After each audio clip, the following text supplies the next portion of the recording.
포터리 성도 여러분, 안녕하십니까?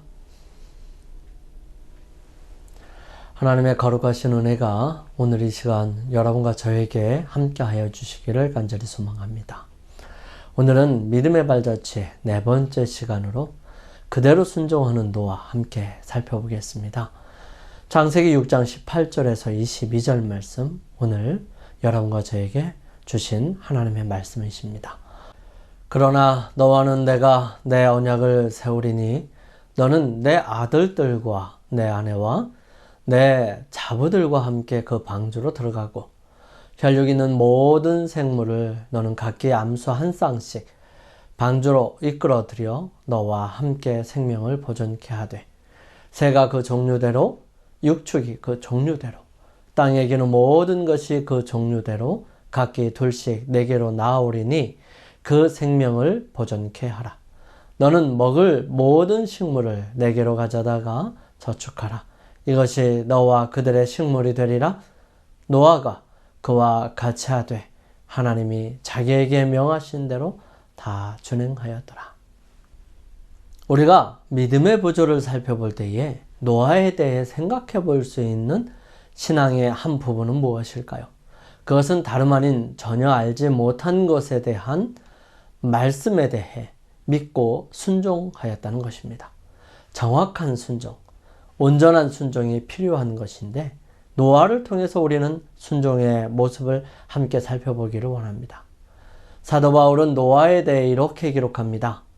믿음으로 노아는 아직 보지 못하는 일에 경고하심을 받아 경외함으로 방주를 예비하여 그 집을 구원하였으니 이로 말미암아 세상을 정죄하고 믿음을 쫓는 의의 후사가 되었느니라. 히브리서 11장 7절에 있는 말씀입니다. 경고하심을 받고 하나님을 경외함으로 방주를 예비하여 그 집을 구원하였다고 말합니다. 결과적으로 보면 노아는 다른 사람들은 한 사람도 구원하지 못하고 오직 식구들만 구원하였던 것입니다. 그렇지만 이것을 반대로 뒤집어 보면 노아는 그의 아내와 세 아들들과 자부들까지 모두 구원하였다는 사실입니다. 이것은 진실된 신앙의 모습입니다. 우리는 그런 노아의 모습을 함께 살펴보고자 합니다. 노아는 하나님의 말씀에 순종한 사람입니다. 어떤 순종을 하였는지, 그것은 무엇을 의미하는 것인지를 함께 살펴보겠습니다. 첫 번째, 내 식구들과 함께 방주로 들어가라. 그러나 너와는 내가 내 언약을 세우리니 너는 내 아들들과 내 아내와 내 자부들과 함께 그 방주로 들어가고. 노아가 살던 시대를 성경은 그 처음을 이렇게 기록합니다. 사람이 땅 위에 번성하기 시작할 때에 그들에게서 딸들이 나니 하나님의 아들들이 사람의 딸들의 아름다움을 보고 자기들의 좋아하는 모든 자로 아내를 삼는지라. 자기 원하는 대로 살았다는 사실을 단적으로 드러내주는 말씀입니다. 가정을 이루는 것을 목적으로 하는 것이 아니라 쾌락과 결혼 이면의 것들을 더 추구하였다는 것을 보여주는 것입니다. 더 구체적으로 하나님께서는 창세기를 기록한 모세를 통하여 다음과 같이 기록하십니다. 여호와께서 사람의 죄악이 세상에 관연함과 그 마음의 생각의 모든 계획이 항상 악할 뿐임을 보시고 땅 위에 사람 지으셨음을 한탄하사 마음에 근심하시고 가라사대 나의 창조한 사람을 내가 지면에서 쓸어버리되 사람으로부터 육축과 기는 것과 공중의 새까지 그리 하리니 이는 내가 그것을 지었음을 한탄함이니라 하시니라. 사람의 죄악이 세상에 가득 찼고 그 사람들의 마음의 생각의 모든 계획, 즉 하고 싶은 것들이 항상 악할 뿐이라는 것입니다. 사람의 마음의 계획은 언제나 악합니다. 하나님께서는 그것을 보셨어요. 여기서 하나님께서 마음을 표현해 놓은 것이 바로 사람을 지으셨음을 한탄하사 마음에 근심하시고 라고 기록한 부분입니다. 여기에서 우리는 하나님의 마음을 이해할 수 있을 거예요. 여기서 말하는 근심과 한탄은 무슨 의미일까요? 한탄이라는 단어는 히브리어 나함인데 이 뜻은 후회하다, 위로하다로 하나님께서 죄악으로 빠져 죽게 되는 모습을 그 마지막까지 보시고 이 백성들을 위해 특별 조치를 취하기 위해 행동하심을 말하는 것입니다. 즉 죽을 수밖에 없는 사람들 중에 끝까지 돌아서지 아니하고 완전하게 죽게 될 사람들로 가득했을 때 그들을 마음이 아프시지만 결단을 내리시고 인류를 구원하시기 위해 결단하시는 것입니다. 근심하시다라는 단어는 히브리어로 아차브인데 이 뜻은 몹시 슬퍼하다, 마음이나 가슴 아파하다, 감정을 상하게 하다로 여러 가지 의미들을 포함할 수 있는데 이것은 관계가 파괴되었으므로 이 부분에 대해 하나님께서 진심으로 마음이 아프셨다는 사실을 말하는 것입니다. 그래서 이러한 모든 것들을 슬프고 아프지만 이런 것들을 해결할 수 있는 또 다른 행동을 주님께서 하셨다는 것입니다. 하나님께서 노아에게 말씀하십니다. 방주를 지어라. 너는 잣나무로 너를 위하여 방주를 지되 그 안에 간들을 막고 역청으로 그 안팎에 칠하라. 그 방주의 제도는 이러하니 장이 300규빗, 광이 50규빗, 고가 30규빗이며 거기에 창을 내되 위에서부터 1규빗에 내고 그 문을 옆으로 내고 상중하 3층으로 할지니라. 방주 크기는 길이가 300규빗, 약 135m 정도 되는 것입니다. 폭이 50규빗, 22.5m고 높이가 30규빗으로 13.5m입니다. 총 43,200m 세제곱 정도의 부피를 가지고 있는데요. 이는 한 양에, 즉 기차 한 칸에 240마리의 양을 실을 수 있는 그 기차가 520개에 해당하는 용량입니다. 즉 12만 5,280마리 정도를 실을 수 있는 크기와 같습니다. 방주는 농구 코트 20개를 10개로 2열로 배열한 넓이입니다. 현재 축구장보다 길이는 더 길고 폭은 약간 좁은 넓은 넓이의 상중하 3층으로 되어 있습니다. 이 굉장한 건축물, 이 건조물의 건축 공정은 느리고 힘들었어요. 나무들의 엄청난 크기와 그 제목의 특성 때문에 더 강한 체력을 가졌던 그 당시의 사람들에게도 지금보다 목재를 준비하는데 훨씬 더 많은 노력이 들었을 것입니다. 그 공사를 완전히 하기 위해서 사람이 할 수 있는 일은 다 했지만 그 방주 자체만으로는 지상에 임할 큰 폭풍우를 견뎌낼 수 없었을 것입니다. 하나님께서만이 그 맹렬한 물결 위에서 그 파도 속에서 그 성난 물결 속에서 그분의 종을 보존할 수 있으셨습니다. 하나님과 언약하라고 부르십니다. 그러나 노아는 여호와께 은혜를 입었더라. 노아의 사적은 이러하니라. 노아는 의인이요 당세의 완전한 자라. 그가 하나님과 동행하였으며 내가 내 언약을 너희와 너희 후손과 너희와 함께한 모든 생물 곧 너희와 함께한 새와 육축과 땅의 모든 생물에게 세우리니 방주에서 나온 모든 것 곧 땅의 모든 짐승에게니라. 하나님께서는 노아와 언약을 새롭게 하십니다. 하나님이 가라사대 내가 나와 너희와 및 너희와 함께하는 모든 생물 사이에 영세까지 세우는 언약의 증거는 이것이라. 내가 내 무지개를 구름 속에 두었나니 이것이 나의 세상과의 언약의 증거니라.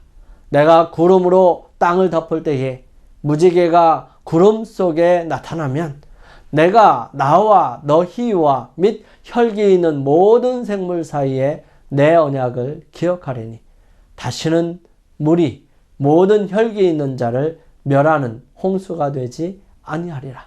무지개가 구름 사이에 있으리니 내가 보고 나 하나님과 땅에 무릇 혈기 있는 모든 생물 사이에 된 영원한 언약을 기억하리라.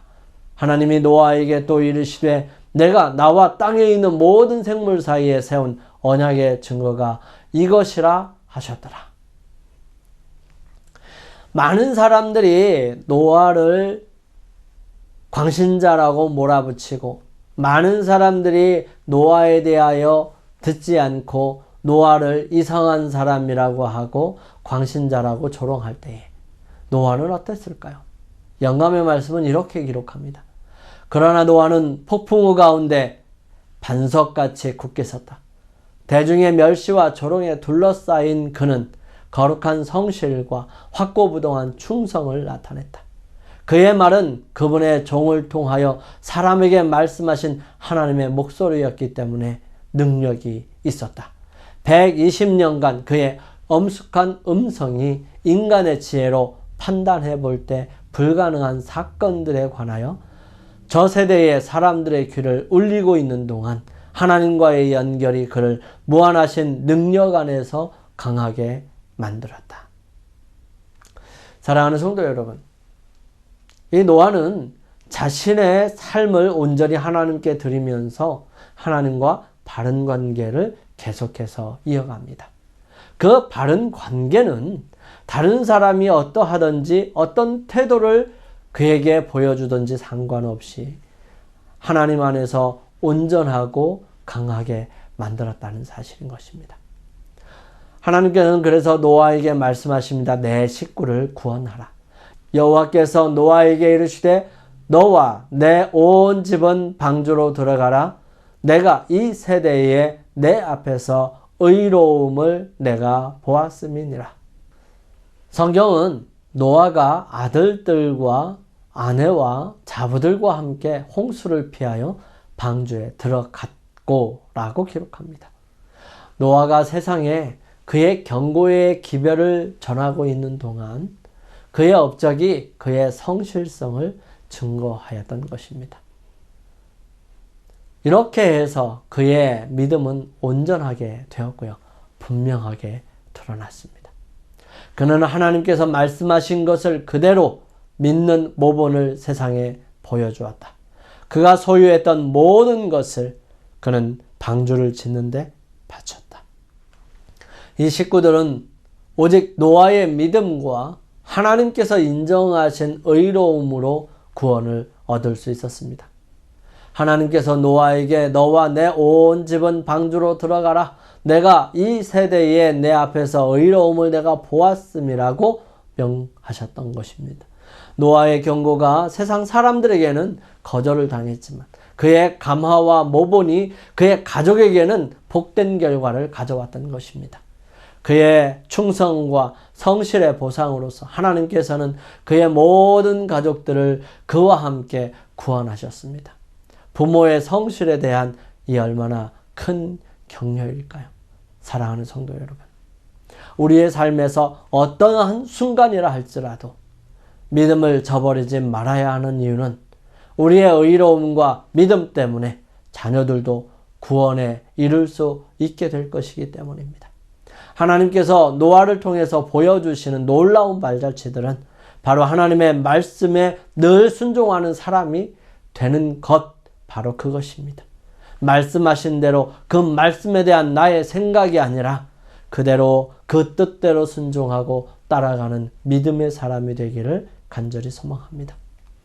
두 번째는 혈육 있는 생물을 보존하라. 혈육 있는 모든 생물을 너는 각기 암수 한 쌍씩 방주로 끌어들여 너와 함께 생명을 보존케 하되 새가 그 종류대로 육축이 그 종류대로 땅에 기는 모든 것이 그 종류대로 각기 둘씩 내게로 나아오리니 그 생명을 보존케 하라. 방주를 지으면서 노아는 여러 가지 생각이 들었을 것입니다. 하나님께서 주신 설계도에 있는 각 장소에 들어가게 될 짐승들을 어떻게 해야 할지를 여러 가지 다각도로 연구하고 조사하였을 것입니다. 그리고 그들을 위한 성실한 봉사와 헌신이 그들에게 요구될 것입니다. 그것은 함께 살아가는 방법이고요. 사람들에게 생물을 다스리는 명령에 대한 의무와 특권이었다는 것입니다.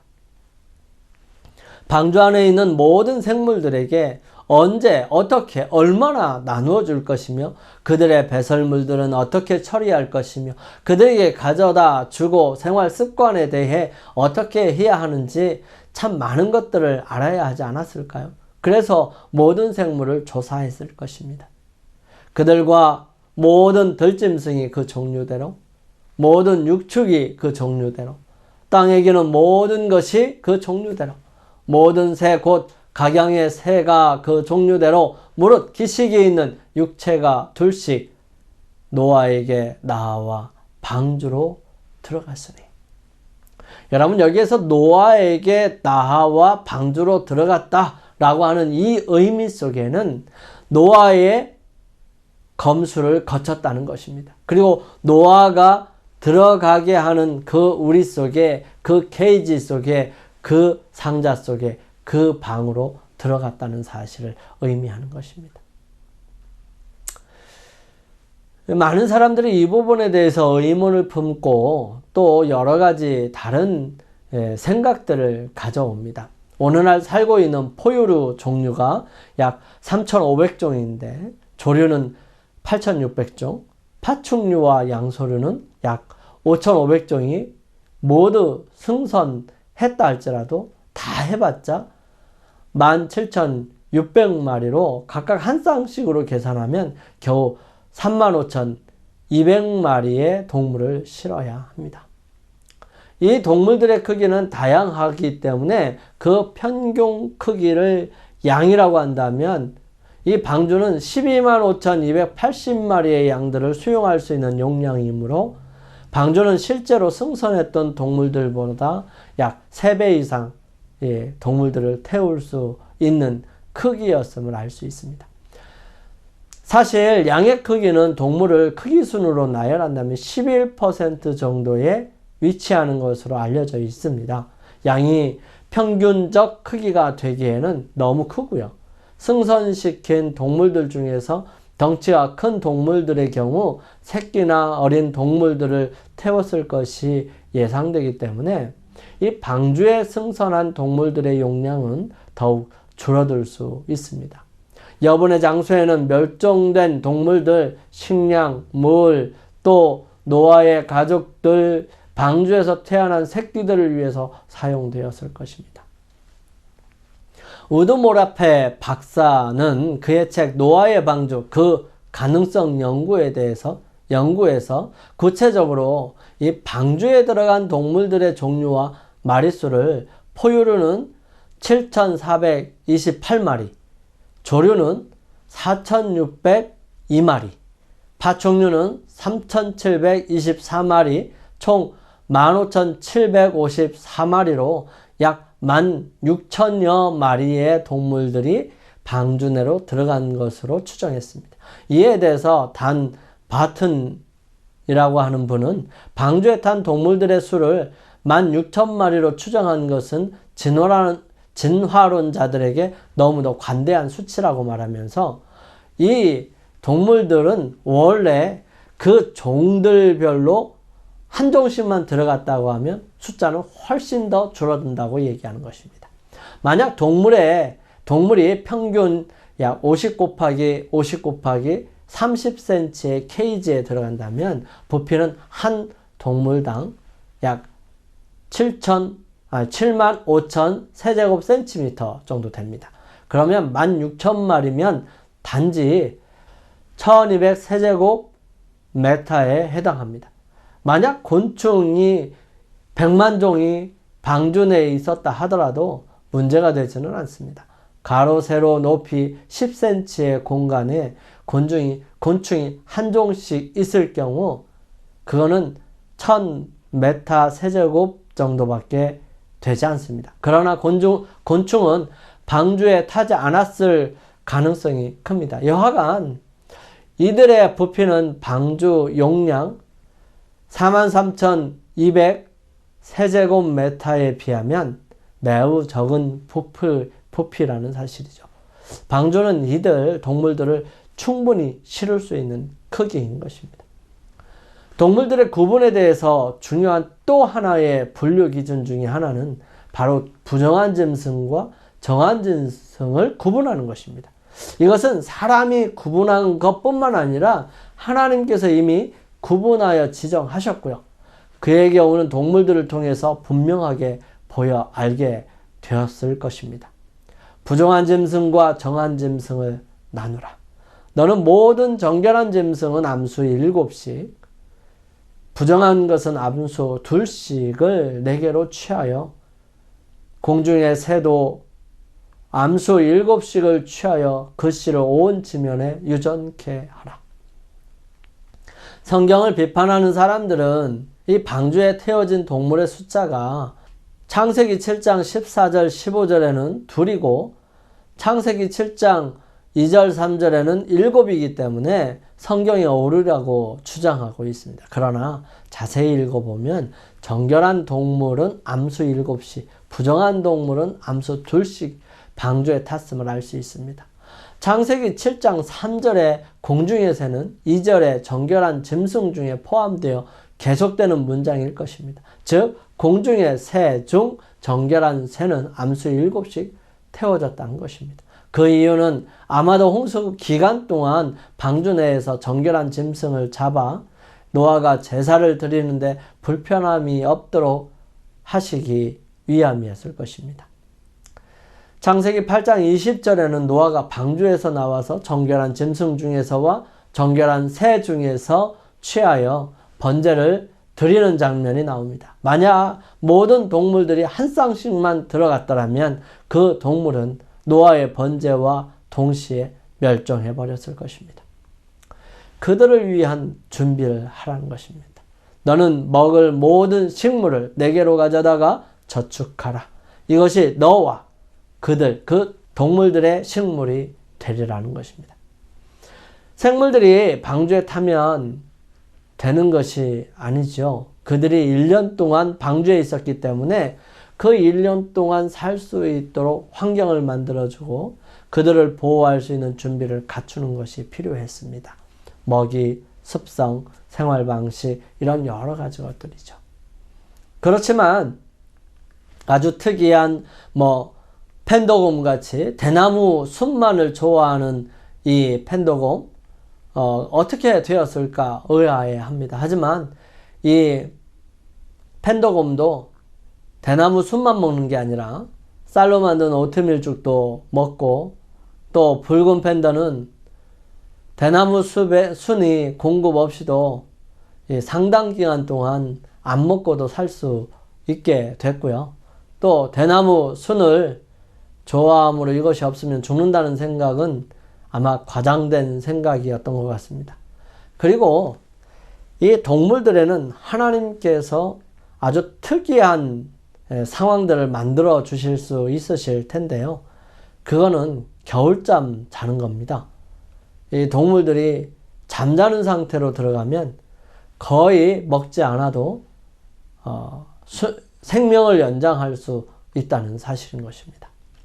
이러한 여러 가지 상황들, 가능성들을 바라본다면 우리는 동물들이 거기서 어떻게 살았을까라는 생각을 너무 과하게 생각하거나 너무 두렵게 생각할 필요는 없다는 것입니다. 코알라 같이 유칼립터스 잎만을 먹는 이 코알라. 하지만 유칼립터스 뿐만 아니라 다른 것들도 잘 먹어요. 그런데 유칼립터스를 더 잘 먹는 것 뿐입니다. 또한 나무늘보나 이런 동물들 같은 경우는 어땠을까? 이런 모든 고민들은 이 동물들을 포획해서 이 동물원으로 옮기거나 또한 다른 이유로 가두어 두었을 때에 이 동물들이 하는 행동들을 통해서 이미 다른 음식들도 다른 풀들도 먹을 수 있다는 사실을 알게 된 것입니다. 이렇다면 우리는 이 노아 방주 속에서 다른 동물들이, 특이한 동물들이 살 수 없었을 것이다 라고 하는 생각보다는 하나님께서 처음에 이 동물들과 사람들에게 음식으로 줬던 채소나 씨 맺는 과일이나 씨 맺는 열매 맺는 채소들을 먹을 수 있도록 하셨던 것, 이것이 곧 이 동물들의 모든 동물들의 식물이 될 수 있었을 것입니다. 그것을 다 말려서 가지고 갔다면 그들은 얼마든지 그곳에서 1년 동안 살 수 있을 것입니다. 우리 이런 모습들을 가만히 살펴보면서 하나님께서는 동물들과 사람들을 위해 식물을 저축하라고 말씀하십니다. 너는 먹을 모든 식물을 내게로 가져다가 저축하라. 이것이 너와 그들의 식물이 되리라. 노아가 그와 같이 하되 하나님이 자기에게 명하신 대로 다 준행하였더라. 노아는 그 방주에 탄 동물들을 위해서 음식을 준비했을 것입니다. 그 음식이란 아마 식물들이었을 거고 열매들이었을 것이라는 생각이 듭니다. 우드모라파의 박사는 동물의 실제 소비하는 먹이량과 음수량 등을 동물원에서의 자문과 방대한 자료와 문헌들을 통해서 자세히 조사한 후에 저장해야 할 먹이와 물의 양 그리고 부피를 계산했습니다. 먼저 먹이는 부패를 막기 위해서 건조 상태로 저장되었을 것입니다. 이 건조 중량으로 총 1990톤 정도로 추정했는데 이 건조 시 수분 함량이 약 10%에서 20%는 남아있을 것으로 보아 실제 방주에 저장한 먹이 무게는 약 2200에서 2500톤으로 추정합니다. 이때 부피는 약 3에서 6천 세제곱미터 정도로 이것은 방주 부피의 6에서 12% 정도 차지하는 용량임을 보고했습니다. 저장한 먹이는 주로 밀, 보리, 콩, 귀리 등 곡류, 건초, 각종 식용 씨앗, 압축한 건초 펠렛, 그리고 또 말려서 압축한 여러 가지 것들, 또 분쇄해서 만든 가루들, 또 말린 과일, 말린 생선, 또 말린 벌레, 시럽, 설탕, 소금, 이런 여러 가지 것들이지 않을까요? 또 방주 내에서 마실 물의 양은 약 4.7 밀리언 리터 정도 된다고 하는데요. 이는 약 4070 세제곱미터 용량으로 방주 용량의 단지 9.4%에 해당하는 부피라고 설명합니다. 그러나 노아가 방주 지붕에 빗물을 받아 음수로 사용할 수 있는 시설을 갖추었다면 이 양은 대폭적으로 감소할 수 있다는 것입니다. 사실 노아의 방주는 다른 배와 특이하게 지붕이 있는 배이므로 빗물이 고임에 대한 하중을 견디기 위해서라도 지붕을 경사지게 만들었을 것이고요. 이 경우라면 홈을 만들어 흘러내린 빗물을 필요에 따라 방주 안으로 끌어들이는 일은 매우 간단하였을 것입니다. 또한 이 홍수 초기에 40일 동안 주야로 집중적인 호우가 있은 후에 홍수 나머지 기간에도 간간히 비가 왔을 가능성이 높습니다. 왜냐하면 화산 등의 폭발로 바다의 온도가 따뜻해서 증발량이 매우 많았을 것이고요. 그러므로 자연스럽게 기후변화로 비가 내리지 않았을까 하는 것입니다. 사람이 먹을 식물들, 그러나 이 모든 경우가 아니더라도 그들을 위한 먹이의 준비가 불가능한 것은 아니라고 우드모페라 박사는 말합니다. 하지만 성경의 말씀대로라면 모두가 풀을 먹을 수 있었을 것이고요. 방주에서 나오기 전까지는 서로가 서로를 잡아먹는 일이나 주는 일은 없었을 것입니다. 타락한 세상에서 자신이 공격을 받고 먹을 것이 없으므로 필요악으로 생겨나지 않았을까 하는 것입니다. 서로를 잡아먹는 그런 일들 말이죠. 우리는 오늘 여러 가지 모습들 속에서 다시 한번 노아는 어떤 사람인가를 살펴보기를 희망합니다. 노아는 어떤 사람이었습니까? 노아는 하나님께로부터 은혜를 입은 사람, 또 하나님과 언약한 사람이었습니다. 흉흉한 시대에 하나님께로부터 은혜를 입었다는 사실은 그가 죄악에 빠지지 않고 그것을 좋아하지 않고 하나님의 말씀과 그 계명과 율법을 더 사랑하는 사람이 될 수 있었다는 사실을 말하는 것입니다. 어떻게 그럴 수 있었을까요? 성경은 노아에 대해 이렇게 기록합니다. 노아의 사적은 이러하니라. 노아는 의인이요 당세의 완전한 자라. 그가 하나님과 동행하였으며. 하나님께서는 노아에게 이렇게 기록합니다. 여호와께서 노아에게 이르시되 너와 내 온 집은 방주로 들어가라. 내가 이 세대에 내 앞에서 의로움을 내가 보았음이니라. 노아가 하나님께로부터 의로운 사람이라고 하는 칭호를 받습니다. 노아라는 뜻은 쉬다, 안식하다 라는 뜻입니다. 그러나 노아의 삶을 가만히 살펴보면 안식한 삶이 아니었어요. 그의 삶은 정말 분주한 삶이었습니다.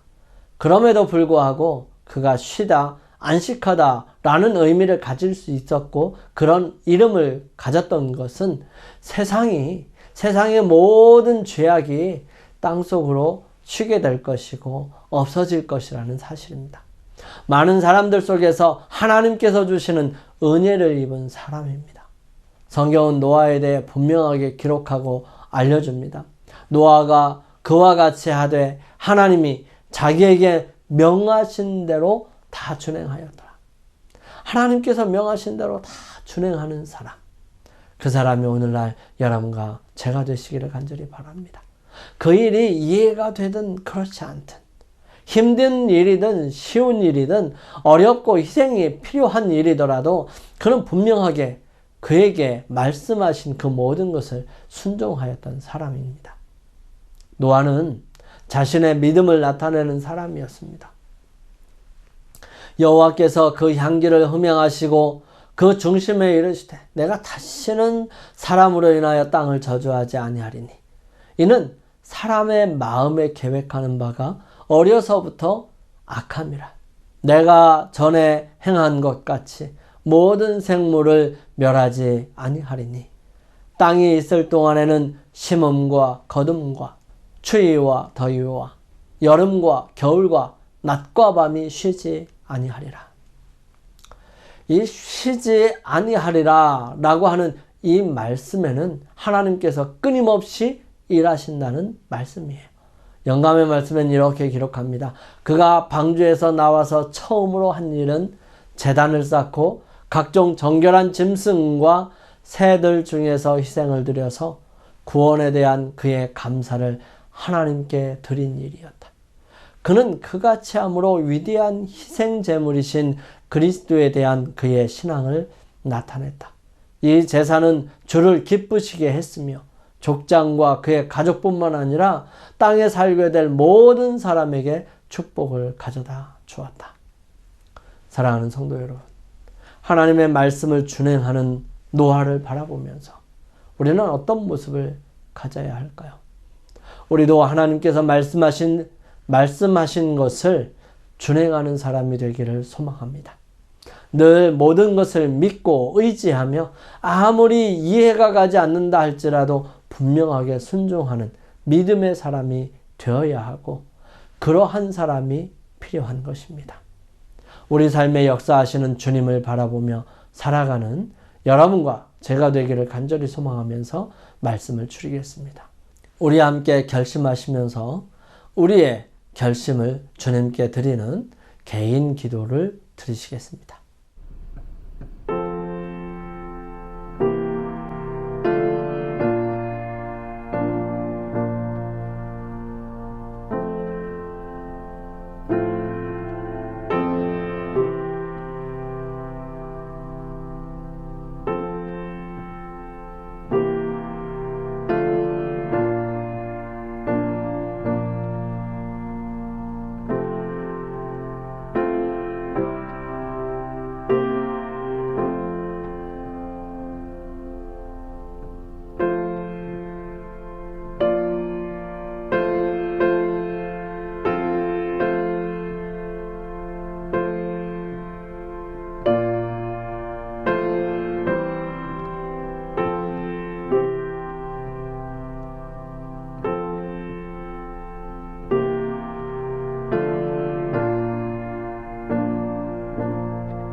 걸어가신 저희들의 아버지 하나님, 저희들에게 노아를 통하여 다시 한번 저희들의 신앙을 점검하고 믿음의 발자취를 따라갈 수 있도록 인도하여 주시니 감사합니다. 주님, 노아를 통하여 보여주셨던 그 순결하고 아름다운 모습들이 저희들의 삶에서 이루어지기를 간절히 소망합니다. 아무리 이해가 되지 아니하고 처음 보고 또 도저히 납득할 수 없었지만 노아는 하나님께서 말씀하신 대로 그 모든 것들을 다 준행했다고 기록합니다. 주님, 저희들 주님의 말씀에 준행하며 살아가는 믿음의 사람이 되게 하여 주시옵소서. 또한 듣는 것뿐만 아니라 적극적으로 그 일들을 이루기 위해 사명으로 일할 수 있도록 도와주시고 그 모든 일에서 주의 거룩하심을 맛볼 수 있도록 역사하여 주시옵소서. 아버지의 놀라우신 섭리와 은혜가 저희들의 모든 삶에 함께하여 주시옵기를 간절히 빌고 나오며 저희들을 사랑하시는 우리 주님 예수 그리스도의 이름으로 감사하며 기도드립니다. 아멘.